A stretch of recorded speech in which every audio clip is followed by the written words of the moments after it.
with just few weeks to August 15th governorship elections in Osun State, which has become Nigeria's most closely watched political battlegrounds. The contest is shaping up as a fierce battle between the incumbent Governor Ademola Adeleke, who is seeking a second term, and the candidate of the All Progressive Congress, Asiwaju Murudeen Bola Oyebamiji, popularly known as Ambo. For the APC, this election is more than another governorship contest. It is an opportunity to reclaim a state it governed for over a decade before losing power in 2022. For the incumbent, it is a referendum on his administration, his performance in office, and whether the people believe he deserves another 4 years. The campaign has been without, it's not been without controversy. In recent weeks, Osun has witnessed growing political tension with reports of violent attacks, allegations and counter-allegations between the major political parties, and both the APC and the governor's camp have accused each other of sponsoring violence, while the security agencies and traditional rulers have repeatedly appealed for restraints to ensure that the election is peaceful, free, and credible. Beyond the politics, the electorate wants answers to fundamental questions. As the administration, the current one, met the expectations of Osun people, are there unmet needs that demand a leadership change?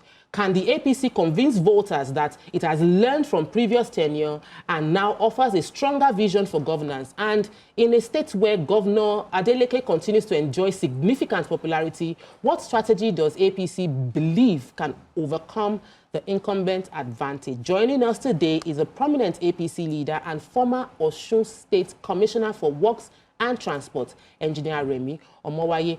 And Omowaye, right?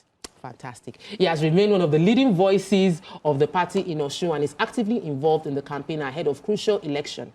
Today we ask why Osun people should return to APC into power, and what exactly is Ambo's candidacy bringing to the table? Does the party intend to challenge the popularity of the incumbent, and how do they want to do that? We'd like you to join the conversation by calling us on the numbers on the screen, but I'd love to hear from you first before they throw in their questions. Okay. Good morning, viewers at home. Good morning, everybody. Governor Adeleke has clearly failed the people of Osun. I'm surprised he kept on saying it's popular. If you know the havoc he has wreaked in Osun, you'll be surprised. Wow. He's an entertainer, so people will know, you will know him, but that doesn't mean he has done well. If I roll out some of those things, you'll be shocked. Do you know Governor Adeleke said he's building the airport with the longest runway in the world? And he awarded the airport project in his town to a company registered as interior decorator for 100 billion naira. Do you know when we don't have enough teachers and doctors in our state, ghost workers are paid 13.7 billion naira annually? It was one that brought the consultant that discovered those ghost workers. And when the consultant came and said, you are paying 13.7 billion naira to ghost workers every year, he sacked the consultant. And the consultant was like, hey? Because it was on your platform, it was on various platforms. Do you know massive road infrastructure project is awarded to a company registered as a fertilizer supplier? Do you know Governor Adeleke came and he sacked 1,500 teachers? I am an Ijeshana, I come from Ijeshana. One of the local governments is called Atakumosa East local government. Atakumosa East has 70 primary schools, 14 secondary schools, making 84. The entire 84 school has just 97 government teachers. Yet he sacked 1,500 teachers. Governor Adeleke sacked doctors. Go to our health centers. Recently, about a month ago, the National Board for Primary Care Center came up with a damning data about hospital facility in Osun. Osun has the second highest number of abandoned primary care centers. It's in the public domain. Do you know we have never witnessed communal crisis like the way we are witnessing it in Osun? Wow. This is so bad. All this that you have reeled out, yes, I'm going to write them down because I am hoping that somebody from his government will come with, because they deserve a right of reply, of course, for all these accusations you've made. I mean, these are allegations, that you've made against his government, and I would hate to comment without him responding. Having a right of response. Yes, having a right of response. So I'm not going to comment, but I'm going to ask you about because he went on air, I saw him, I think last week, where he was complaining about being attacked. his people were being attacked, and he blamed the APC. And you too, I'm giving you now a right of reply. He says that the APC. Okay, let me quickly respond to that. You see, I'm the spokesman of our campaign council, and from the day one we said that campaign is going to be issue-based. But the governor doesn't have anything to campaign with, so he enjoys what is happening. If anything happens, he says it is APC. Because he does not want us to even have room to have intellectual conversation. Now, as I speak to you, there is one of his close aides. It's called Emir Ajagunbade. The guy jumped bill. The guy stays in the government house. The video is on the public domain. His factional chairman of NURTW, Alowonle, was caught by the police with English pistol. The governor is shielding him. Anything that happens now, we said, I did a release few weeks ago that we got an intel that they would brand our vehicles and use it to start attacking people. When we saw it, we told them. That didn't we tell you? So I also like the fact that you are going to give them right of reply, but everything I've said, I'm on a national space. Yeah. Just Google. You see, Nigeria has developed to some extent. Now, if you want to award project, some of those things, you must put it on your e-portal. So if you go to the e-portal of Osun State government, you will see Osun State Airport at the company that won the bid, Shoiti Global Limited. You will see the cost, 99.5 billion. Then just pick the name of the company. Go to CAC portal. It will tell you the company is registered. It's easy to investigate. And all these things that I've said, okay, we have crisis in Egbedi, we have crisis in Ifon, Orolu, that a lot of people died. We have a lot of communal crises. Obas were sacked.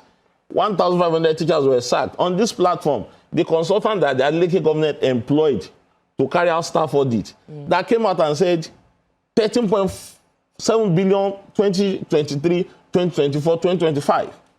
The last election cycle, we lost about 30 of our members. Members were the one killed.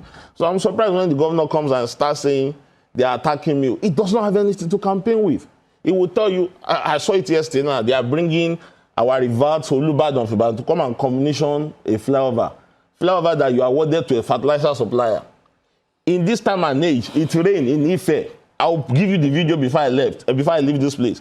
It rained, a road they just finished constructing, rain, and rain washed it away. In Osun, we'll make the video available. You can come and do this thing. So forget these optics. They are spending money to propagate that the governor has done well. If he has done well, we would not have what to campaign with. And not only that we are criticizing him, we are telling you what we are going to do better. Let me quickly say this. President Tinubu signed into law the Electricity Act, which empowers each of the states to be able to manage their power situation. Some states are doing well. Look at what IBM met on ground. He has improved on it. Enugu is doing a lot around. Do you know in Southwest, Osun is the only state that has not done anything significant on the Power Act. Ekiti, that we used to call our small brother, has finished IPP project. They have regulatory body. Ondo has a regulatory body. Oyo has. Osun has. Ogun and Lagos. Osun is the only state. The only thing they just did, they just passed it into the law and left it there. Every other state already has their regulatory body far back as 2024, and it is functional. Wow. So we are not saying we hate this man. You see, at times when you are stressed, just watch his video, you will laugh, he entertains us. He's not good as a governor, he's good as an entertainer. So let him... Okay, so with all this you've said now, so what is different about this Ambo's candidacy? Okay. What is different? Okay, number one, Ambo is a financed person. Our greatest challenge today is Osun resources is being misused, mismanaged. When subsidy was removed, a lot of resources are going to the state. From the published audited report, Osun, in the last 3 years, in the governor's office has spent about 92 billion, basically for whining and dining. Audited report. Ambo is going to judiciously use Osun resources. Ambo would not award a road project to an interior decorator. Ambo will not award a road project to a clearing and forwarding agent. Ambo will do good and required infrastructure. No state has the capacity to finish all infrastructure in a day, but we are going to prioritize and do what is right. Ambo will put more teachers in the school. If I come here and tell you we are going to make all our schools smart school, I'm lying. There are basic things we need. School infrastructure is so terrible in Osun now. We are going to work on that. We are going to do a lot around agri. We are going to genuinely industrialize Osun. Osun is an agrarian state. And if you don't genuinely industrialize, Osun would not develop. So we are going to do that. We are going to improve on rural roads. We have a 7-point agenda that we're working on.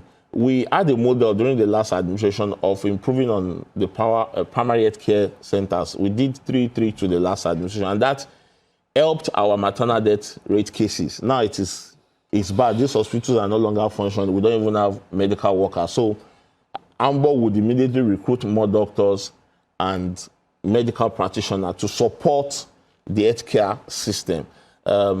We are going to also block leakages. At the moment, government levies are paid into the pockets of individuals, so AMBO is not going to do that. In the area of sport, we are zero. Osun is the only state in Nigeria that does not have a functional government stadium in Nigeria. Our football team, male and female, they are both relegated. So AMBO is going to ensure we improve in the area of sport. So this football, because the current administration has been there for 4 years. For 3.5 years. Just about. Yeah. And it's seeming like your previous administration had a longer time, you know. So it must have, some things must have been, it didn't just go bad.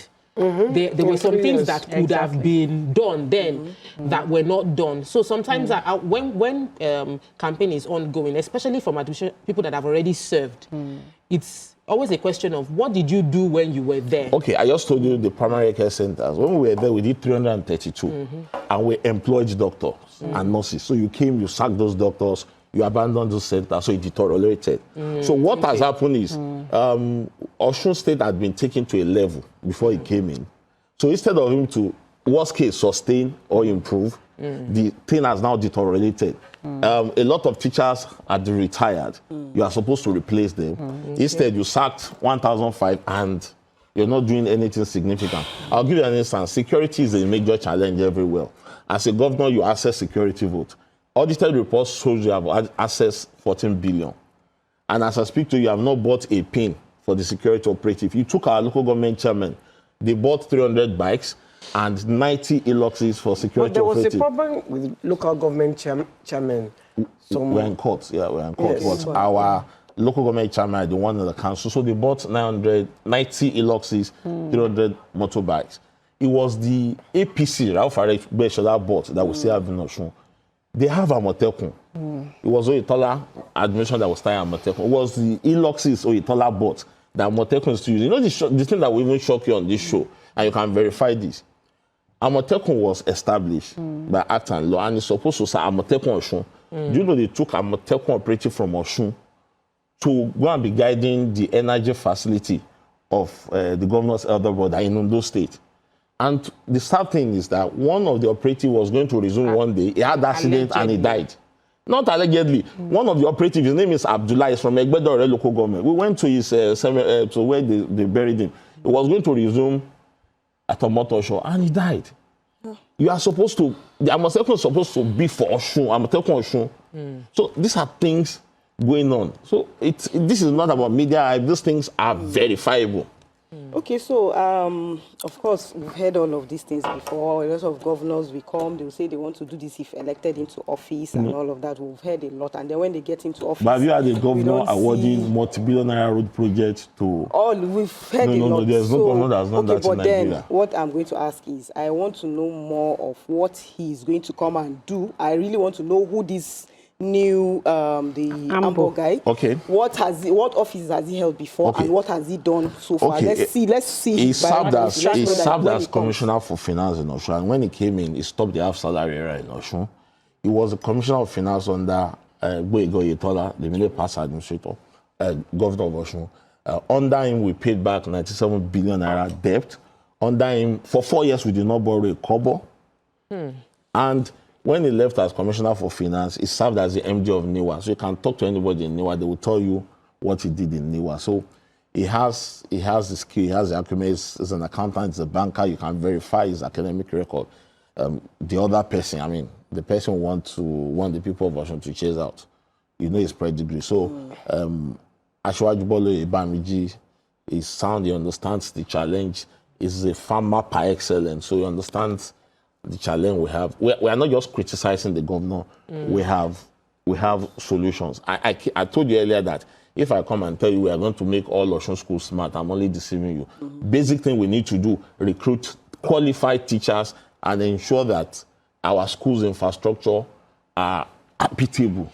I remember when Aregbesola was the governor, that there was a lot of aggressive move on education, on farming, on feeding. School feeding was a big thing then, and the feeding was to loop into supporting agriculture and bringing all of those things. And it feels really sad that those were the things that were used to highlight Osun, and those things died, you know. So there's definitely a gap in continuity. But I want to task you with this final question before we go. Is there anything this current administration has done that you feel is worthy of continuing?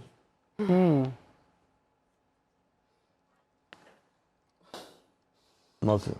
Oh, No, I just look at the health, nothing, education, nothing, infrastructure, nothing. How on earth will Osun wake up? You see, the president, when I look at subsidy was removed, a lot of resources, in the past 3 a lot years, of resources went to the years. states. A lot of resources. So what has accrued to the government now is close to 1 trillion naira. So if I want to score the governor, I will probably score him 6%. So what you're saying, you're going to start all over. A lot of things you're going to start all over again. You sack doctors, you sack teachers. In all of this, if you are awarding road project, multi-billion naira road project to a fertilizer supplier. You are awarding bridge to interior decorator. You are awarding road project to clearing and forwarding. It is in Osun, it will rain today and the rain will now. How come he was able, if your own government was so good, how was he able to... in 30 seconds. A lot happened in 2023, 2022 election that we want to go to. I come from Elisha. I told you we lost about 30 people in my area. How do we prevent violence going forward? Exactly. Yes. We just want During this one man, one vote. We must employ the security operative to do more. I would appreciate them, but want them to do more. We want one man, one vote. Let us campaign without issues. That is our position. We don't want violence. We don't want... And that's a promise from you. On behalf of I'm the spokesperson of the campaign council. On behalf of our campaign council, we are begging Governor Adeleke that enough of this violence, they should stop attacking us. Let him tell the people of Osun what he has done. We have seen what he could do, and we are telling the people of Osun what we are going to do differently. It should not be easy. Thank you so much. It was good having you. You used your time well and punctured all the holes, and we are hoping that we have I couldn't finish puncturing all the holes because there are a lot. At the end of the day, every citizen just wants a government that works for them. And we're hoping that the August 15th election in Osun State will be peaceful, free and fair, and the people will be allowed to exercise their franchise. We're counting down to that date. That's all we can take on today's show. Sadly, we'll see you all tomorrow. Bye. Thank you. I wish I had time to read the comments.